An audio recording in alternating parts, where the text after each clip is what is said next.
আজকে ডিমগুলো সিদ্ধ করে নিয়েছি, একটু ফুটো ফুটো করে নিলাম। ডিমগুলো ভেজে নেব। ধনে জিরে আদা রসুন আর শুকনো লঙ্কা।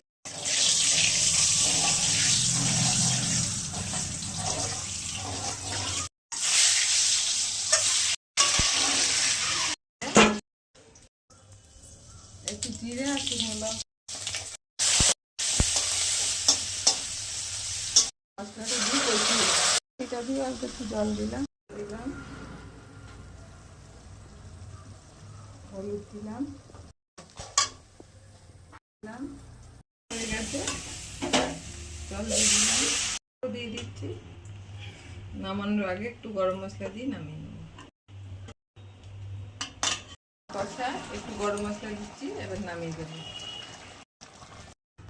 হয়ে গেছে ডিমের কষা। ভিডিওটা ভালো লাগলে লাইক কমেন্ট অবশ্যই করবেন এবং চ্যানেলটাকে সাবস্ক্রাইব করে দেবেন। ধন্যবাদ।